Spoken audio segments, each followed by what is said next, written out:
Gravitationally challenged is a phrase I hear quite a lot, but just exactly how challenging is gravity? I am of course talking about the power to weight ratio. Everyone knows that the heavier you are, the harder it is to ride a bike uphill. This is one of the basic tenets of cycling. Meet my cycling chum Kev. As you can see from his Strava profile, he's a reasonably fit cyclist in his early 40s. He's very kindly agreed to help me with an experiment to demonstrate the effect that extra weight has when riding a bike uphill. Seeing as we're getting all scientific, here are the numbers on the weight side of the equation. Kev weighs 85 kilos and his bike weighs 9.1 kilos, making a grand total of 94.1 kilos or 207.45 pounds. To measure his power output, Kev's bike is equipped with a set of Stages Shimano 105 power cranks. Kev's been riding to power for a few months, and it's now one of the key metrics he uses in his training. The main benefits of having a power meter is that it regulates the power that you put through your legs. People say they can do that through intuition, but when I got my power meter I realised that I didn't have a very good idea at all about what power I was actually putting through my legs. Depending on the gradient of climb you're going up, you could be putting out 300 on the flats, and then as soon as you start going uphill you think you're putting the same, but actually I noticed I was putting in twice as much power for the first 20 or 30 seconds and then having a mini blowout and then coming down to your sort of climbing pace, so it stops you from overexerting and frying your legs. And on long climbs, the end result is that it makes you quicker going up that hill. So here we are at our secret closed hill climb test track, and I've already created a Strava segment which is 2.7 kilometres or 1.68 miles long.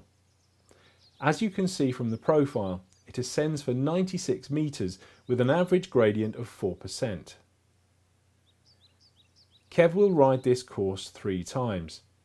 For his first descent, he maintains an average power output of 250 watts. This, divided by 94.1 kilos of the combined weight of him and his bike, gives him a power to weight ratio of approximately 2.65 watts per kilo. Kev completes the course in 9 minutes 5 seconds. So okay, now we're going to do our second run, and we've weighed Kev down with about 6 kilos. As with his first run, Kev will ride up while maintaining an average power output of 250 watts. Now though, the extra 6 kilos has increased the overall weight to 100.1 kilos or 220.7 pounds and reduced his power to weight ratio down to 2.49 watts per kilo. The 6 extra kilos represents approximately a 7% increase in weight and a difference of 0.16 of a watt per kilo in his power to weight ratio. This may not sound like a great deal, but it will have a profound effect on his ability to ride the course. As you can see, Kev completed the course in 9 minutes 43 seconds, which is 38 seconds slower than his first run. Percentage-wise, this means he was approximately 8% slower. Significantly slower, nearly, well, it's 0.8 mile an hour slower, so that's very telling. For Kev's third and final run, he'll ride up with the weight, but this time we'll see how much harder he has to work to complete the course in the same time as his first run. So his target time is 9 minutes 5 seconds. This will almost certainly be the hardest run of the 3. Kev finishes the third run in 9 minutes and 10 seconds, only 5 seconds behind his first time.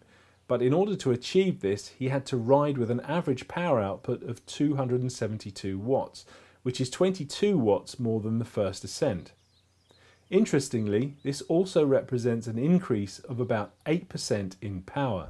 So just a couple of seconds slower, but funnily enough got used to the extra weight after 3 rides up to this hilltop. But yeah, definite increase in power there of basically 20 watts.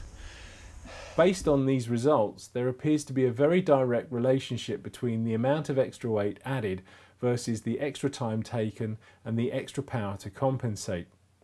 It would be very interesting to see what would happen if we dramatically increase the weight, say 20 kilos instead of 6, but that's probably another experiment for another day. Thanks for watching.